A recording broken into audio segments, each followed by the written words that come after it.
All right, we are live. This is the Tesla Beat podcast, week 6. We are just about a week and a half away from the shareholder meeting in Austin. I know second and third batches have gone out. There was a lot happening this week that we are stoked to dive into. And again, we have our usuals. Potentially, Amy may be coming in a little bit late. But Joe and Jeff, thanks for being here again this week. Yes, sir. Good to be here. Awesome. Well, let's just jump into it. So, as we all know, thanks, Joe. Shout out to Joe for throwing some of these slides together. And thanks for helping maintain that literally the past 2 weeks. But a quick note, especially if you are going to the annual shareholder meeting, which is happening on May 16th. Martin, he's in charge of IR. He specifically said that there's a lot of plus ones. Hey, Amy, welcome.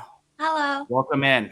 Just thought we thought we'd get started a little early, just in case you were on some random flight that you couldn't get out of last minute.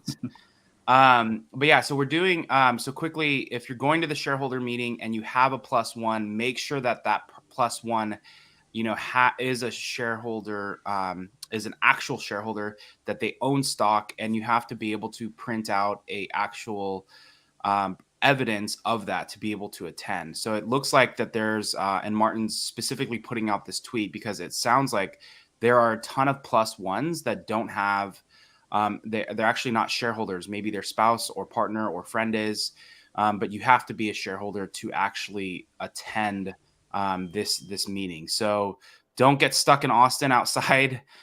We will be, some of us on this call will be passing you as you're stuck outside, but you heard it here as far as the warning goes. So make sure you're prepared. You and your plus one have a brokerage statement showing that you own at least one Tesla share. So there's that. Amy has some good information about that. Yeah, go for it, Amy. I don't have a good information, and there's nothing official about this, but I would say that you have an opportunity right now. If you don't have that share, to buy the share, then go and register on the Tesla site for your plus one. I mean, $160 for a share, versus getting all the way there and getting turned away because you had to game it. It seems like it would be a smart decision. Yeah, and I do know, at least I think even Robin and I don't know, some of them you may have even a hard time, to be honest. I don't even know if enough time has gone by. If you were to buy it today, would you actually be able to get even a brokerage statement? It's typically month ending. But long story short, that's the homework that you have to do if you don't have any Tesla shares and you're going. Just make sure that you are registered on the website. Specifically, again, go check Martin's Twitter handle. It's Martin Vicha, at Martin Vicha. So he doesn't tweet that much, so it's easy to probably scroll down to something like this. But just make sure you go do your homework on that. Otherwise, you will be stuck in Austin outside the doors. A wasted plus one. There's that too. I know a lot of people actually. Side note, I know a lot of people who signed up just out of excitement and forgot to ask other people to come. So. But either way, make sure you're prepared when you head out to Austin. So obviously last Friday, after I think our episode number 5, Elon Musk sat down with Bill. I thought, maybe, this is kind of something kind of more current to Elon news, but I assume most of you probably saw the interview or parts of it. Was there any big takeaways that you had, or thoughts that you would potentially just want to share with the viewers who weren't able to watch it? I thought he looked comfortable and really at ease, like he has in the past when good things are happening. But I don't know about anybody else. I agree. I mean, he was happy. He was joking. He was laughing. It's the most comfortable I've seen him since John interviewed him. Really. Yeah. It was cool that he was actually an audience member at one point of the show and a big fan of the show. And I kind of left the interview thinking like you just kind of have an understanding of the scope of what he's both worried about and working on, it's pretty incredible. Yeah. Yeah, I would say too. I echo what Amy was saying. He definitely felt comfortable. He definitely was enjoying himself, and I think depending on again what you're looking for. I mean, if you're looking for, I think he's kind of gotten to the point now where he's not going to necessarily do specific interviews. Obviously, he did the BBC one, so maybe I should be holding my breath here, but he's really trying to do interviews that are going to help him talk about important things that he's involved in, things that he's doing, what he's really his philanthropy of his companies. Right. And I thought that this was a really good interview for that. And like Amy was saying, like he was very comfortable. He was even joking about having, being a meme dealer by looking in his jacket. He was laughing. And again, it really depends on. So funny. Yeah, he's really gotten to that point now where he's not looking to prove himself. This isn't about proving what he's doing. He's clearly even starting new companies like X.AI or AI.X. I forgot exactly what it's called out of Nevada. But he's very passionate about making an impact in the world. And I think he's just kind of over, a lot of the dumb mainstream media. And so what's happening is, I don't even think he was expecting BBC to show up, right? I think he even said in that interview, he's like, I just invited them and they sent some random reporter. Right. And then, obviously that we all know how that went. That went very poorly. I think the mainstream media doing what they do, having the talking points without having any evidence when you're talking to one of the smartest people in the world. So, but yeah, I thought, feel free to check it out. Definitely, I know it's on YouTube. It's probably one of the top stories. If you just search Elon Musk interview, type in Bill as well, and that will come up. So I thought we could quickly hit on that. All right. Some other big news that happened as well. The return of the Model 3 long range rear wheel. I think it's actually just the long range. It could be. Is it the rear wheel drive too? It could be. But long story short, it's the middle trim. That had been, they literally only had, I think it was it says there all-wheel drive. Yeah, I believe it's the all-wheel drive. So all good though. But so it's the Model 3 long range all-wheel drive. It's the middle trim. And this is something that had been on an 8-month hiatus and now is back. So I would love to get everyone's thoughts on, what you thought of this once it broke. How will this help, potentially with buyers and inventory and more importantly, just kind of hitting that middle trim section.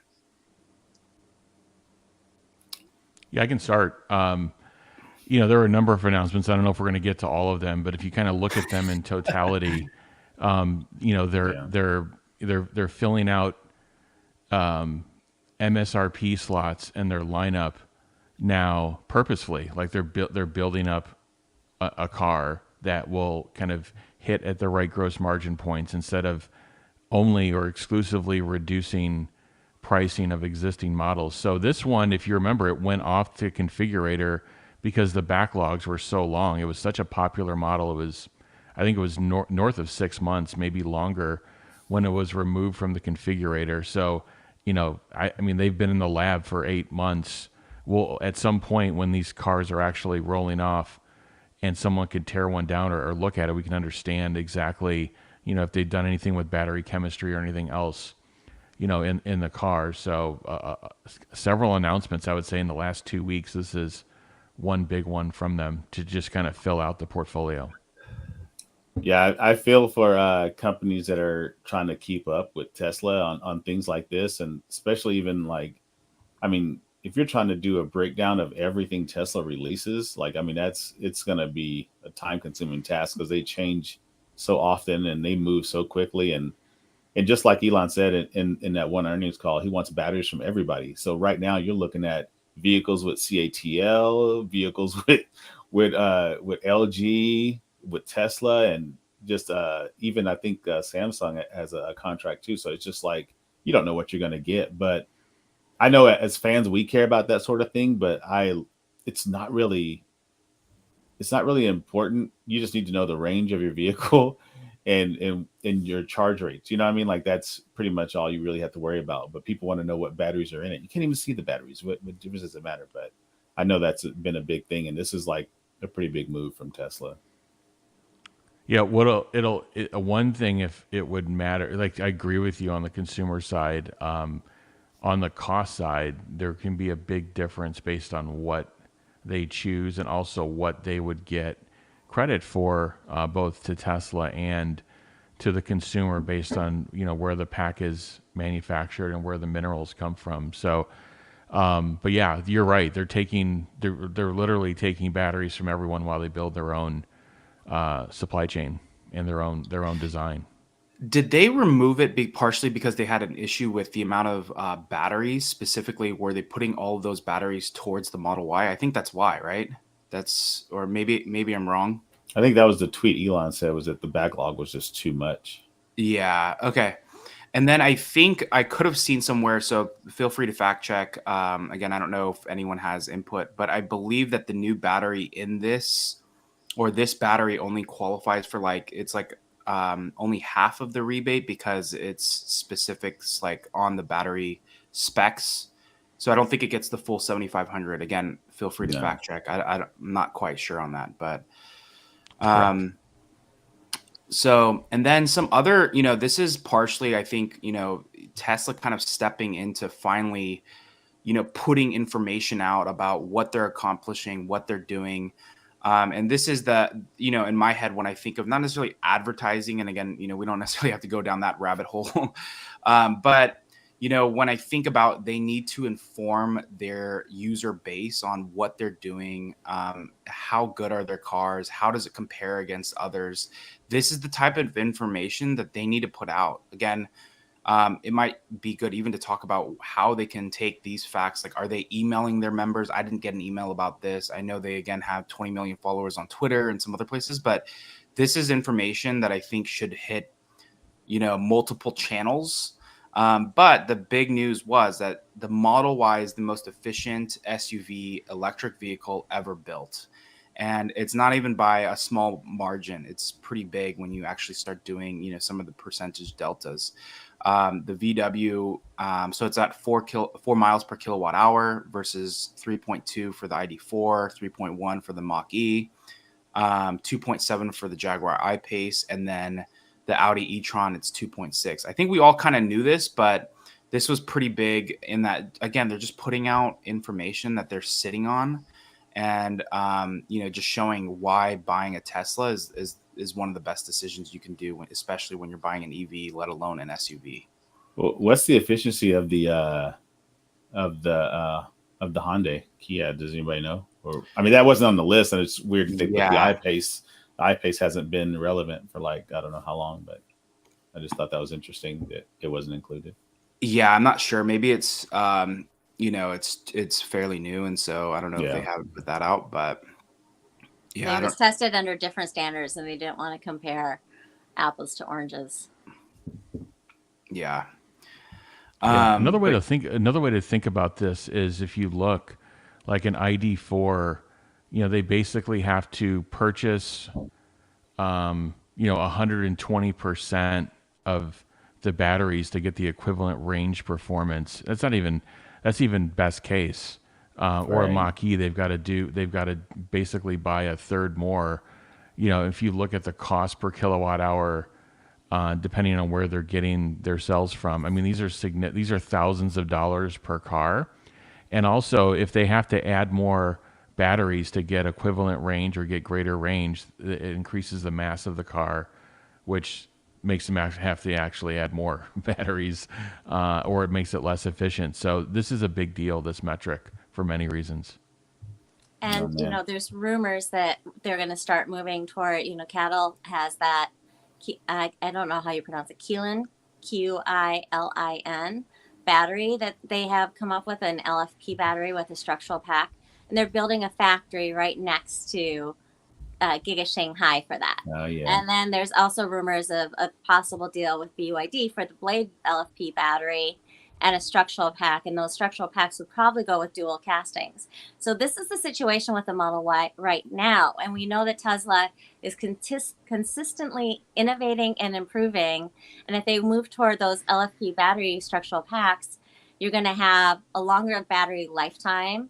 It's a very safe battery, and you'll also have longer range and remove parts from the car, increase simplicity, increase margins. So, I mean, if this is where they're starting and they're going to improve yet, that's a really good sign. I love it.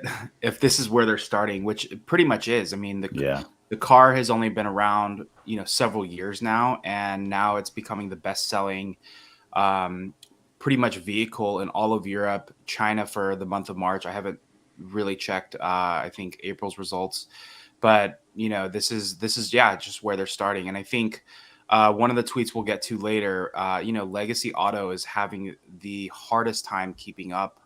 As again, we'll get into later, so I don't really want to steal the thunder of that conversation. But they are just in a lot of ways just starting.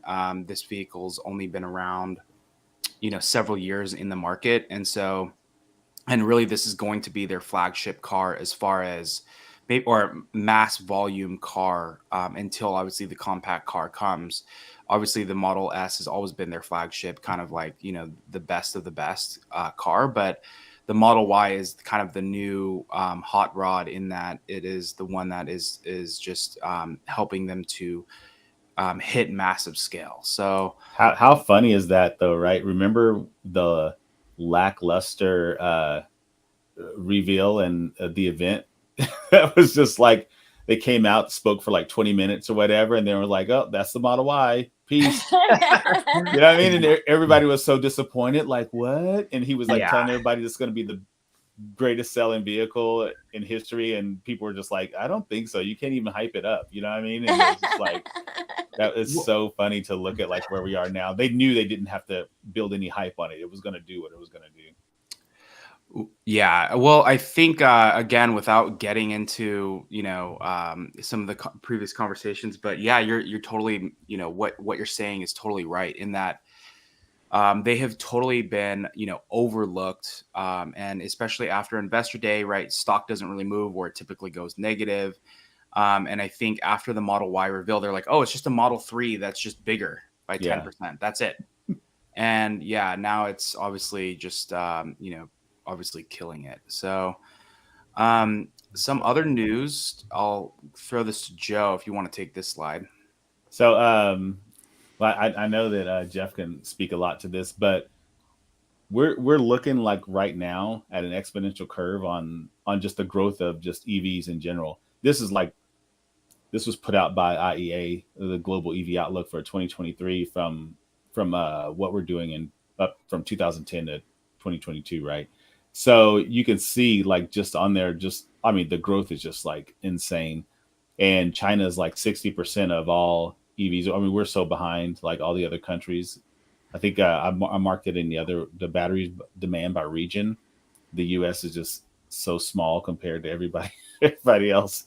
But I mean, the growth is just insane. This, I don't even think I sent you the link, and I hope we put that in the show notes because like it was just a crazy breakdown of everything and in every region and every country. It was like pretty detailed report. Did you look at that, Jeff? Yeah. Yeah. I mean, it's telling a very promising story for EV growth. There's no, as it achieves scale, the cost structure is coming down. And and in some places, many places right now, a Tesla is at parity with ICE. And as long as you're continuing to kind of remove barriers or challenges to that EV growth, it's going to continue. It's going to continue its upward, and it's meaningful. These are in some regions it's 50 to 100% growth per year. So that means you could have a global auto recession, for example, and in the last U.S. auto recession there was a 16% drawdown in total auto the first year, 36% in the second year of that 2009 of that recession. But if you have EV growth like this, you actually can kind of be steady through that and secularly grow through that. So it's so meaningful. I mean, what's happening here with EV growth, and it's meaningful to really the whole industry, the supply base, and specifically the leader, Tesla. So it's great. It's great to see. Yeah, some people I follow in China are saying that now they're past the early adopters and they're into just mass adoption of electric vehicles, where most people have made up their mind that the next car they're going to get is going to be an EV. And then it just becomes a question of which EV, which speaks to exactly what Jeff was just saying. So Tesla should see outsized growth of market share in that scenario where people are making the decision to, they're not going to even buy a legacy. And then we know that the volume production for other EVs is just not going to be there yet. So even should they want one, they're going to have to look at, am I going to wait 3 or 4 years, or am I just going to go get the Tesla Model Y that's I'm going to get in a few months? And this is why these inventory numbers, which Jeff has done a lot of talking about, it's really important to actually have some available inventory. As people like get in a car accident, their car is no longer available to them.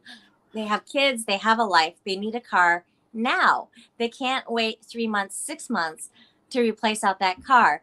So Tesla needs a little bit of available inventory for that type of buyer. Yeah.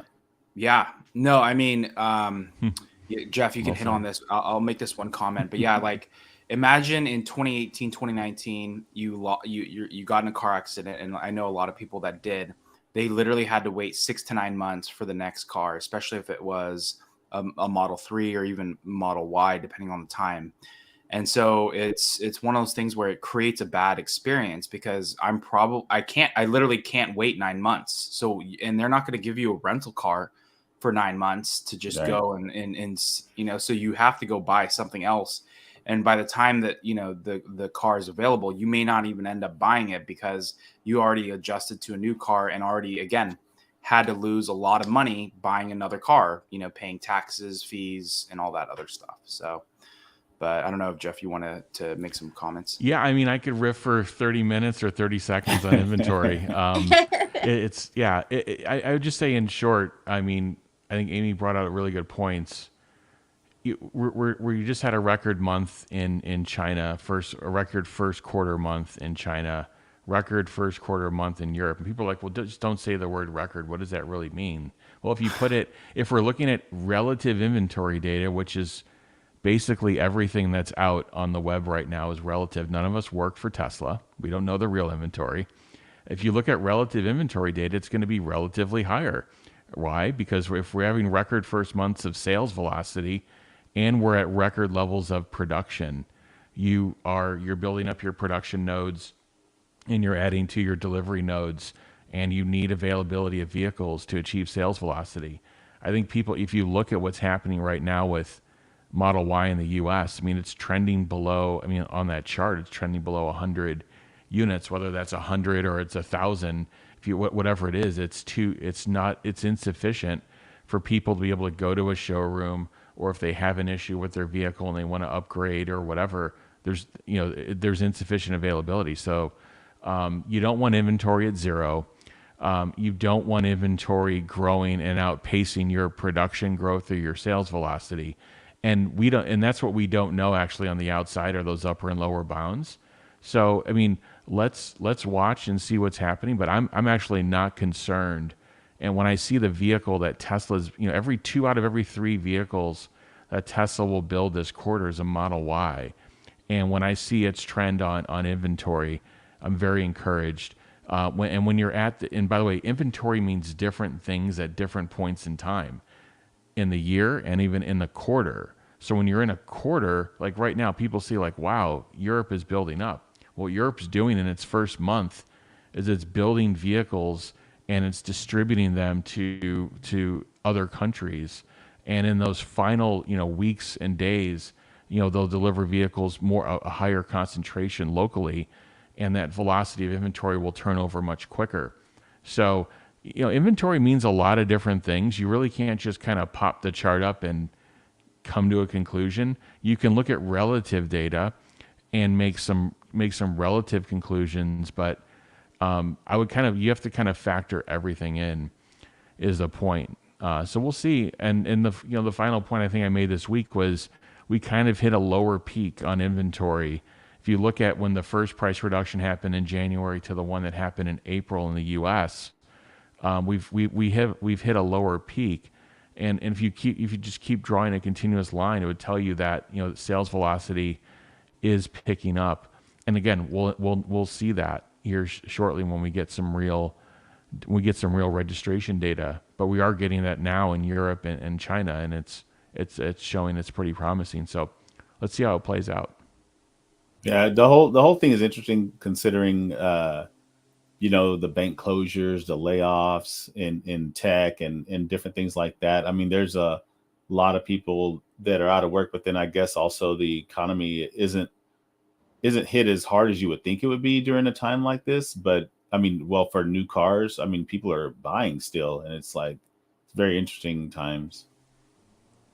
Yeah, quickly. I mean, auto SAR is the measurement of retail purchases of vehicles. So it's not, when you see a GM report, GM is showing what they ship to dealerships. SAR is measuring, total retail sales in the U.S. Right. And it's trending about 1 million higher than the prior year. So anywhere from 8 to 10% higher than last year. And so we'll have to see. I mean, there could be a lot of pent up purchases happening there because there was an insufficient supply of non-Tesla vehicles, I would say, last year. So we'll have to see how it plays out. But so far, I mean, through the first 4 months, and April data is in, and April data is equally strong. So we'll have to see how it plays out. Nice. So, sorry, Jeff. So layman's terms. So are you saying that per last year, there's actually more car sales happening now than there was a year ago? Yes. Wow. Okay. Mm-hmm. Yeah. I work in tech, so I think it's easy to kind of be, feel like you're in more of a bubble and, not really always able to see the macro stuff. But yeah, it feels like, at least from, tech, people are definitely being a lot more cautious on their plans, even for the summer, plans for, making any big purchases right now, just because there's so much uncertainty in the actual industry. But per what Joe was saying, it really may be just a couple of like banking sector, tech sector, and really there's a lot of other sectors out there that are doing fairly well, that are coming out of the pandemic and COVID, and who are clearly doing well. But yeah, it sounds like obviously there's more sales happening than a year ago, when I would say from my perspective, it seems like things are worse than last year. But again, I have the lens of just, tech in this industry, so I can't really speak on the macro side. I think this is going to what Jeff was saying, though, about there was a shortage. Remember, there was that chip shortage, there was a supply shortage. And so people were more likely last year to fix a car and keep using their old car than buy a new one, especially with the crazy dealer markets that were going on, where they would look at it and they'd be like, I'm not paying $20,000 for the sticker price because I know that it's not going to hold that extra value at the time that I want to go and sell. So I think it pushed some of that demand off until this year. And then now those people are getting to the point where the next repair on the car might be $3,000 that they need to make. And they're like, well, if that's the case, and now the sticker prices are down below the manufacturer's MSRP. So they're getting a discount and they're getting dealer incentives. So it's more than just the sales numbers. You got to look at where the relative price is. And when they're actually now getting incentives to buy the car, and they know that just last year they would have been paying a huge markup, then that does generate demand. And that goes to, the price elasticity. And it does matter how affordable someone views this purchase. You're seeing that same thing play out with Legacy. When it was really above the sticker price, people put it off. Now people are making that purchase. Yeah. Yeah. Maybe these are all the things we don't hear, we don't see. Yeah. Okay. But what I was going to say is actually, I think this is maybe where the meat of our discussion will potentially lie. And I think so. Here again, I just put out some random tweet. I don't think I necessarily put out everything, but some of you, I think, potentially Jeff and Amy and even Joe, who've kind of seen a lot of the announcements from Ford this week. So Ford can't produce EVs with a profit. They have this huge issue where they're carrying their old their old technology, their old literally car empire, which is ICE. I think their profits are literally at negative 102%. Yeah. Something insane like that. And obviously during this recession, I don't know if it's because of the recession or because of other things, but they literally said that they will not prioritize EVs just because they're doing it at such a big loss. And I think they lost something like 700 or something like, I forgot what the exact number. It was like 700 million, if not more, this past quarter. Again, that's Ford. And then it's so funny, right? GM, I love those guys because they just set the bar so low. I remember like the Chevy Bolt, Volt. The Chevy Volt was the bigger Bolt, right? It was actually a pretty, affordable car. Yeah. The range was decent, and then they kill it off for this really small, compact, affordable Bolt. And then, a year, 2 years later, or probably 2 years later, they're killing that off. So I have no idea then what at this point, I think they only have the Silverado and the Hummer, which are probably both of those are over $100,000 to buy. So I don't even know. They are supposed to be, Mary led. They're supposed to be the EV leader. And yet they can't even keep their most affordable car in market. Or why don't they don't reduce the volumes or something, but they're killing off the whole thing. So now really the US company that has made the most affordable EVs, they're essentially killing off that whole thing. And now again, there's that. And I wanted to make that point of the fact that it's like here, legacy auto can barely keep up. They can't produce EVs with any profitability. They're not prioritizing it. And even to the point where they're actually killing off cars that they had originally put out to kill off a different car. So it's everyone's being so critical on Tesla. And again, I get it. Tesla's supposed to be a growth stock. And so, they're supposed to have really high margins, close to 30%. But Tesla, again, continues to make chess moves, the right chess moves, and staying 2 or 3 steps ahead of it when they know, like, hey, we know it's really hard economic times right now. We know that this transition to a sustainable future is going to be really hard, especially for people that already have baggage, i.e. Ford and GM. And, they're reducing their costs a lot this year after increasing it a bunch during the heights of the pandemic, not only to make this transition, but really to move volume. Because, I mean, would you rather them be Mercedes I think I heard them say this past week that they're going to keep the prices kind of the same. They're not going to make much moves, but then just sit on a bunch of inventory. And there's no way that they're going to move 2 million this year, 1.8 million.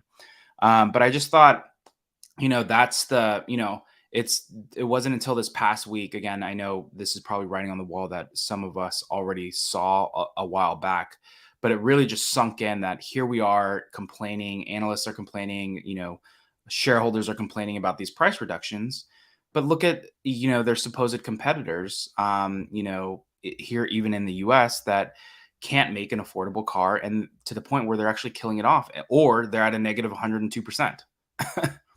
But I would love for everyone to kind of just weigh in on what, what we heard specifically. So this can be more general on like what we heard from, the companies that are reporting earnings this past week, like Ford. And I think, it was mainly Ford.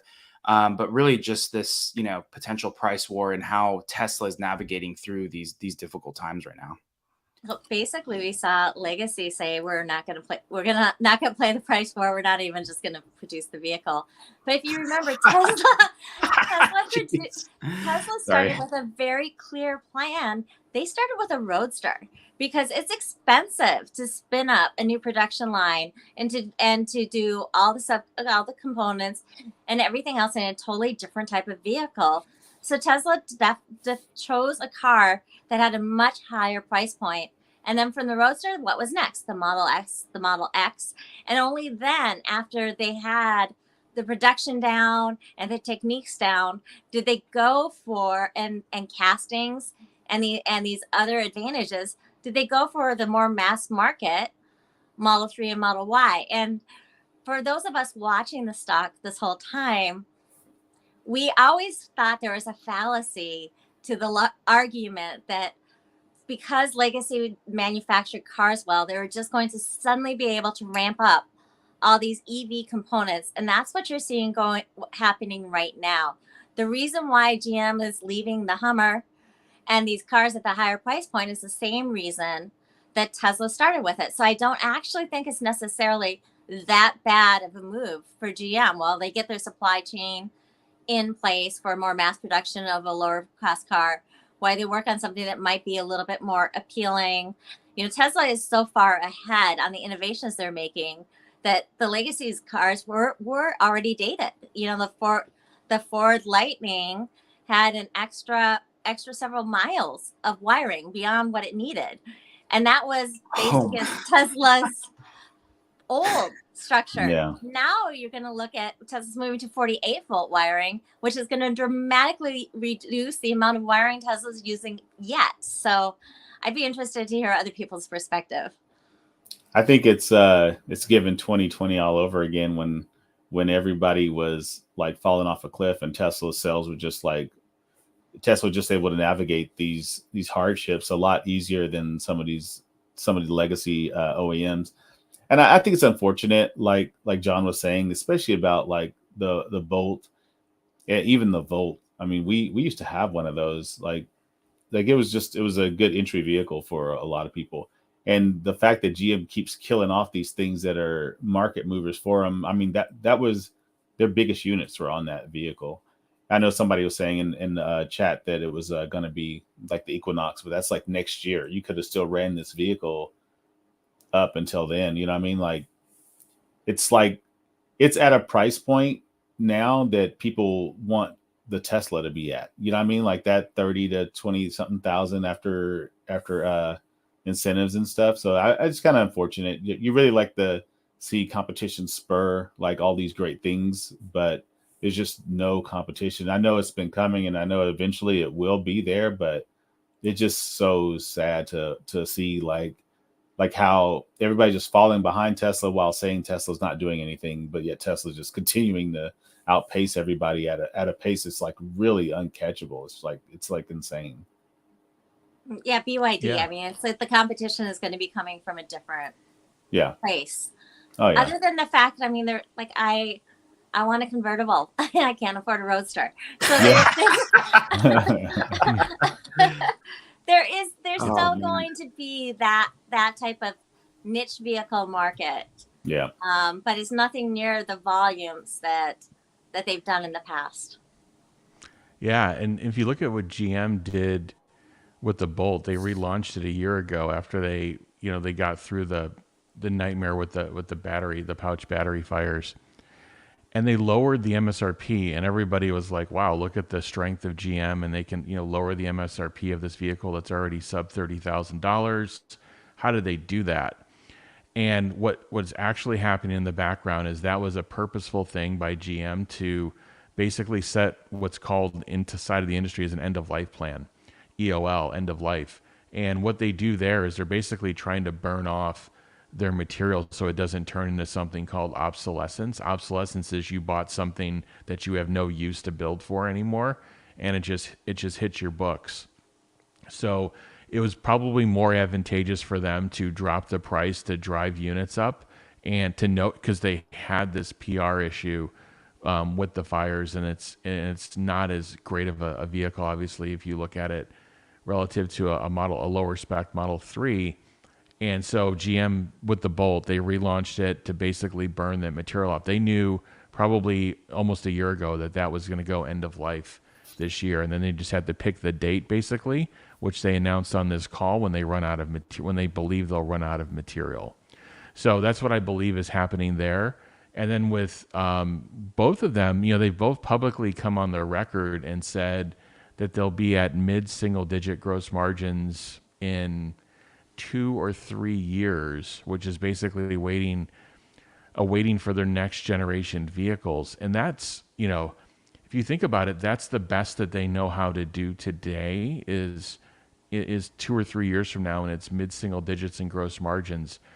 And if you think about it, and Amy made this point, they're not capacitizing. They're actually not allocating supply and purposely not capacitizing EV right now.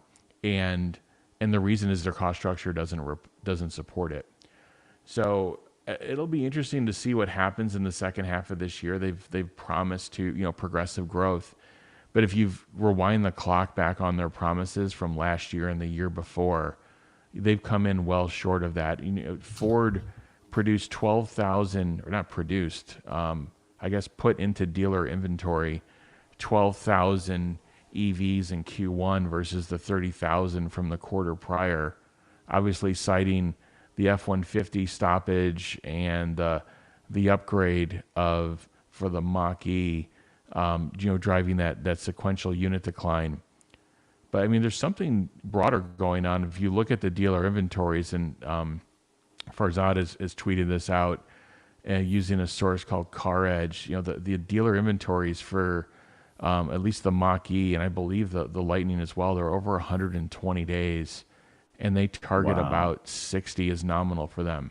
And even 60, that's much higher than where Tesla's at right now. So it goes back to this inventory story of like, is there really swelling inventory, or is it, relative to what's going on in the industry, there really isn't.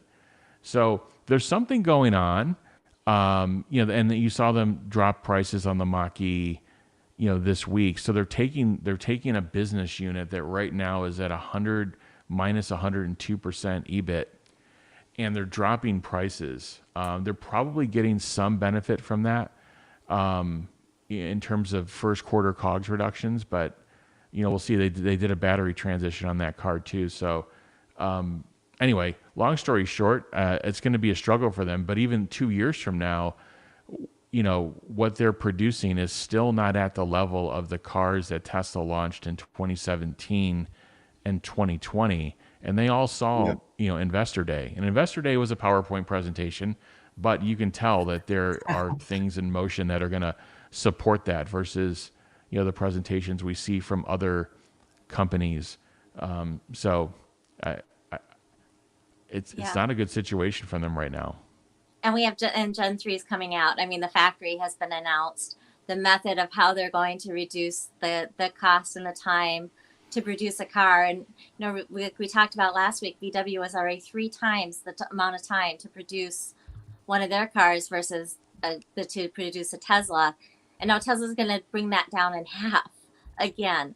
So that's going to be very difficult for them to compete with. And then remember, when we're looking at these prices, we know that there's some products that Tesla has waiting in the wings in terms of refreshes or dual castings or adding in structural battery packs and LFP batteries, where GM just had that end of life plan. Tesla typically does put cars on sale before they announce a new version of a car.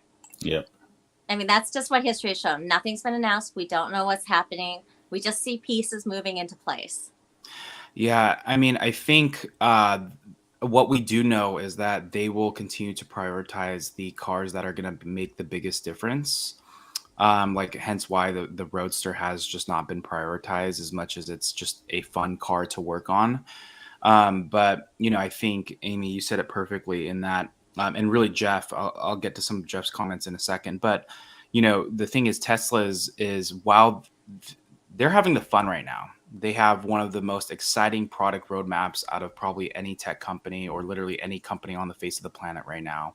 And they really we're actually at a standstill right now where we know that there's a next gen platform coming. They've kind of shown like a van and some other stuff, but they really haven't revealed what is the next phase of this. Obviously they laid out that master plan 3, but they're going to be tackling vehicles that continue to make a huge impact, in a positive way on the environment, but continue to, again, get us to massive scale. And that's what I'm, most excited about. Again, with what Jeff was saying is that while these companies, again, I think someone mentioned in the audience that the next GM car is like, I think I forgot what it was, but is the Equinox. Yeah, the Equinox. The problem is, again, as Jeff said, that's 2 to 3 years out. And that's how these legacy auto they work, is that, oh, well, if this one's a dud, let's just move on to the next one 2 to 3 years from now. But by that point, they will be so far behind from what Tesla's doing. The tech, again, they're literally talking about, they're trying to make their cars comparable to a 2017 Model 3. And they're still far away from that, right? I mean, even the Bolt. And so, again, you're going to have these companies probably continue to spiral in a downward trend, for the next 5 to 8 years. And who knows if they're still going to be around, or, they're probably going to get several bailouts, especially GM. I mean, Ford technically is the only other American company that hasn't gone bankrupt. Obviously Lucid and Rivian are out there right now, but the jury's still out. But it's just one of those things where Tesla's just so far ahead as these companies continue to struggle to make this transition, because they don't have all of this baggage. They don't have the dealership baggage. They don't have the ICE vehicle baggage. They don't have a lot of these things that are going to keep them, short-term focused, because a lot of these companies are having to adjust for the investors to show more profitability and more, like cash on hand. And so that's very much limiting their site. Whereas what is Tesla doing? They're dropping prices to increase volume, to get us through these like hairy times, so that they can continue to hit those, massive volumes, so that we can continue to move towards a sustainable future.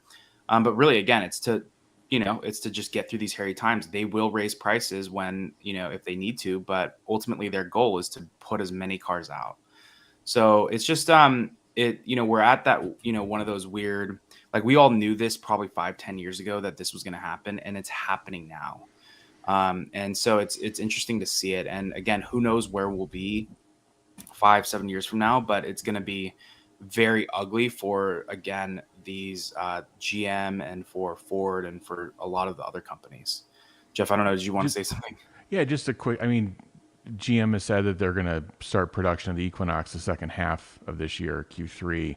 So we'll see if they do that. When I was talking about the 2 to 3 years out, the 2 to 3 years out was their claim on EV of getting the mid-single digit gross margins, which means they're all very negative at this point. But GM will have the Silverado and the Equinox supposedly into production. But it goes back to this conversation of, what does that really mean? Are they capacitizing this? What gross margins are they at? Is GM even going to break out their EV unit like Ford did? Ford was it was pretty brave of Ford to break that out and show, how it operates standalone today.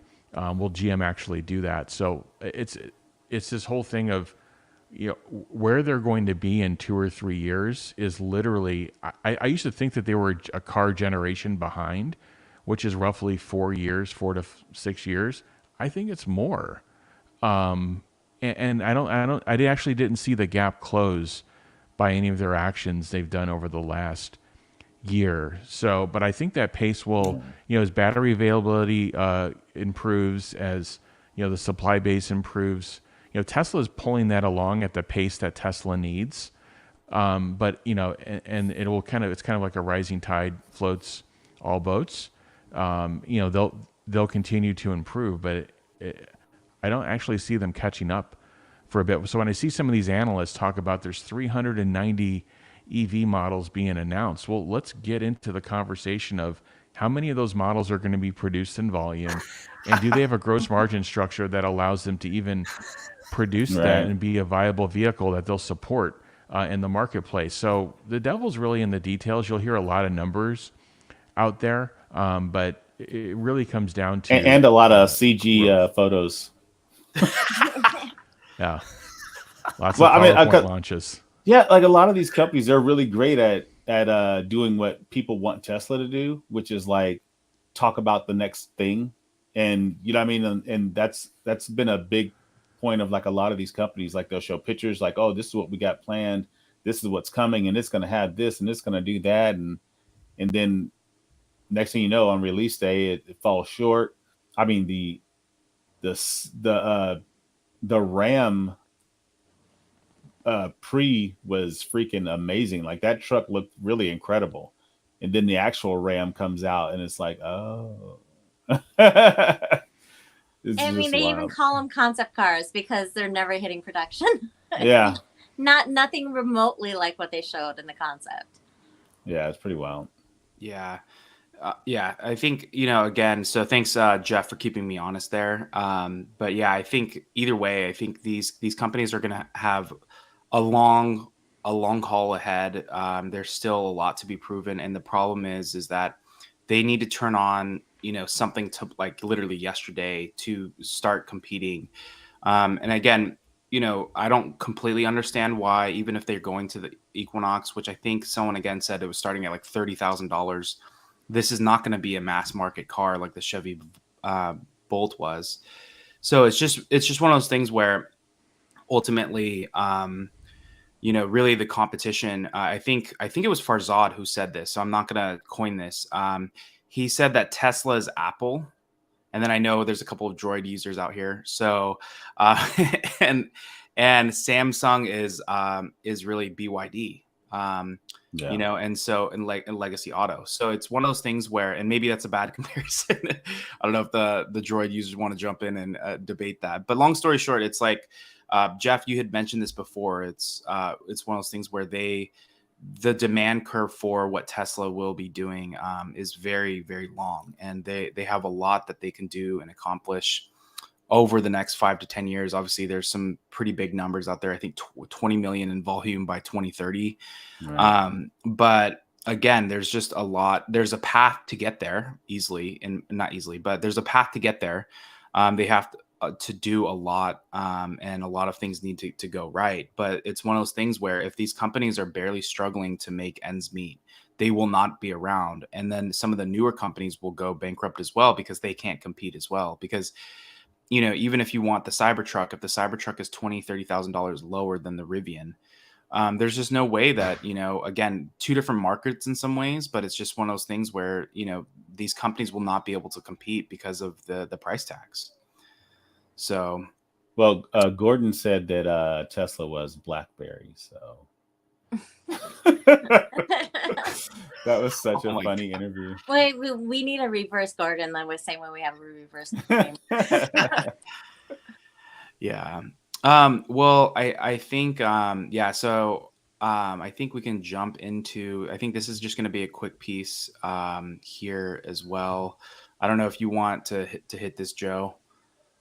No, I think it's just I mean, as we're talking about Tesla and everything that they're doing, I thought it was very, very cool that they're doing this. I mean, some of these plans, like a 10-year plan, is just insane, but it puts people at a price parity. And I think Farzad was saying that in one of his interviews, that it puts people at a price point to where they're comfortable to get in, like at a few $100s a month, versus, even though it strings it out longer, some people are going to keep the car that long. I mean, most people, here in the States, we're like, I think 3 to 5 years and then we're kind of done with the vehicle. But I just thought it was very, very cool that they're even able to even offer this, like just financing vehicles at such a great point in our time right now, when people are either they want a vehicle but they can't get it, and then Tesla's able to offer this to them when other banks won't, and their fear of banks collapsing, and you know what I mean. And I think Alexandra had said this in the Cyber Bulls chat with you, Jeff, like how it's how Tesla's price and how they keep fluctuating kind of makes it hard on banks, and how like they have a hard time financing Teslas just on that simple fact, like, well, it's this price today, but it's going to be a different price tomorrow, and we're going to take the hit financially on that. And so I think it's pretty cool that Tesla's just willing to, say, we'll shoulder that responsibility in some countries. That's pretty awesome. Yeah, and they're kind of a canary in the coal mine too, in that analogy, because without the dealer network, you're taking out about 8 weeks of inventory. So they're seeing things a lot sooner. So, Amy referred to this kind of rollover that's occurring in the delta between the MSRP and what people are paying out the door. And it was 5, 10, percent or more over MSRP. And now that's, and now it's basically at zero. And now you're starting to see discounts to that. So the kind of the legacy auto market is seeing what Tesla saw, but it's seeing it, several months, I think, later. And Alexander did a great piece. There's a YouTube short video out on it this week. Yeah. On the financing piece. Just one thing to think about with Teslas and EVs in general, but mainly Teslas, they'll last a lot longer. And so this 8 and 10 year financing, starts to make more sense, and it starts taking the edge off of this monthly affordability challenge that's out there in different ways than just, modulating the MSRP. So hats off for kind of thinking through this, and I hope they expand it further just to provide those options out there. And to be clear, this financing from this post was actually Tesla having preferential deals with banks, and then the banks providing the financing rather than Tesla underwriting the financing themselves, which is a difference. And there's again, I think, an over focus right now on Tesla's price movements. Tesla has actually always changed their prices like this. People just weren't looking at it when Tesla's wait list was many months long. But I have articles going back 4 years ago that showed that the Model 3 was moving about being priced about $200 underneath the average new cars sold in the United States. So Tesla was always moving these prices. Now just people are looking every single day at where these price movements are.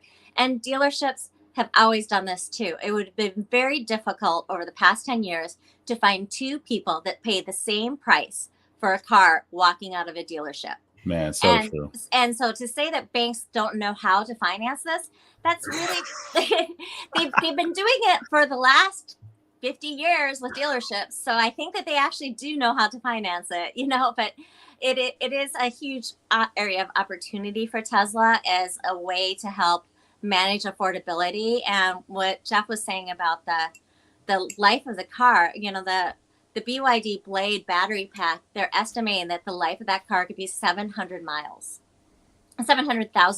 Oh, sorry. I was like, what? I'm still jet lagged. I crossed 40 time zones in the last 7 days. You're fine. You're fine. I was like, oh my God. Over 1 million kilometers or 700,000 miles will be the life of that battery pack. So a 10-year loan suddenly doesn't look so bad. Right. Yeah. And the cost of ownership too is, especially for the Tesla, even before the actual tax incentives, Matthew DR dropped that knowledge. It's 49 cents per mile for the cost of ownership, which is the Model 3 is the same price as the Toyota Corolla now. But when you add incentives, it's actually even cheaper. Mm-hmm. But yeah, as Amy was saying, like these cars are built to last. I sat down with the CEO of Lightship who worked at Tesla for a while, and their goal was always to build a car that will last. That their point is not to build a car that needs to live in a service center where you charge $250 an hour for labor. Their car is to literally roll off the line, and then that's the last time they see it, unless there's the basic maintenance. So it'll be really interesting to see as this industry starts to go from this huge curve to more like flatlining. But again, we're still probably years and years, if not a decade away from really that happening. So yeah, it's crazy how early we are.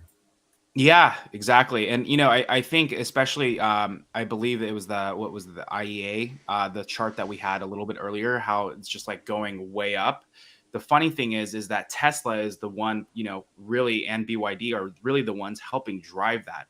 And they're at the forefront of that. Imagine if you're like a GM or Ford, you're still like way back here. You're not even helping turn up those numbers. You're selling like 2 or 3, Chevy or Hummers or so it's a great time to be, I think, a Tesla investor. Maybe you may think that the stock's on sale right now, but there's a lot to do, and I think that they're navigating it perfectly through these insane times.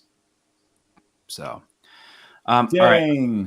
I know it's like that, we're at the top of the hour again. So thanks everyone for joining.